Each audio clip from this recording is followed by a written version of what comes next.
जब एक भक्त अपनी ही माँ का गला काटता है तभी उसे मोक्ष मिलता है, लेकिन कैसे? तो ये कहानी है रामकृष्ण परमहंस की, जो माँ काली के इतने बड़े भक्त थे कि उनके सामने साक्षात माँ काली प्रकट होती थी। वो हमेशा अपने ध्यान में लीन रहते थे, लेकिन फिर एक समय आया जब वो अपनी साधना में आगे नहीं बढ़ पा रहे थे। अब ये साधना क्या होती है? तो देखो, हम जो खाना खाते हैं उससे एनर्जी बनती है। जब हम कोई काम करते हैं तो वो एनर्जी खर्च होती है। ऐसी ही एक एनर्जी जन्म के समय से ही हमारे अंदर होती है, जो हमारे रीढ़ के हड्डी के निचले हिस्से में होती है, जिसे कुंडलिनी शक्ति कहा जाता है। जब हम ध्यान, मंत्र जाप, योगा या ब्रह्मचर्य का पालन करते हैं तो ये एनर्जी सातों चक्रों से होते हुए ऊपर उठती है, जिससे हमें परम आनंद, मोक्ष या ब्रह्म की प्राप्ति होती है। यहाँ तक पहुँचना, इस प्रोसेस को ही साधना कहा जाता है। रामकृष्ण जी की एनर्जी आज्ञा चक्र तक पहुँच रही थी, लेकिन वहाँ से ऊपर नहीं उठ रही थी।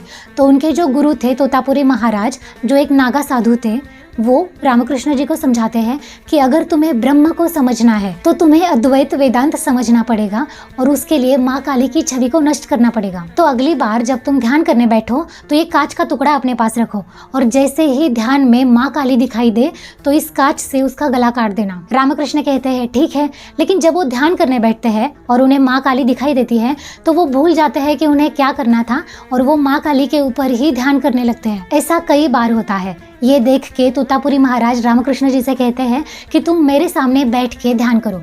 और इस बार जब रामकृष्ण जी ध्यान करने बैठते हैं और उन्हें माँ काली की छवि दिखाई देती है तो वो माँ काली का गला काट देते हैं और एक्चुअल में, रियलिटी में उन्होंने अपने यहाँ पर कट लगाया था और तभी उनकी कुंडलिनी ब्रह्मरंध्र तक पहुँच पाई।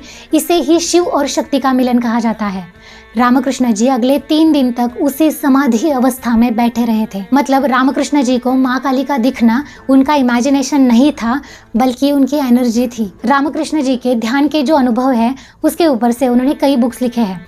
ये बुक्स रामकृष्ण मिशन के लाइब्रेरीज में अवेलेबल होती है।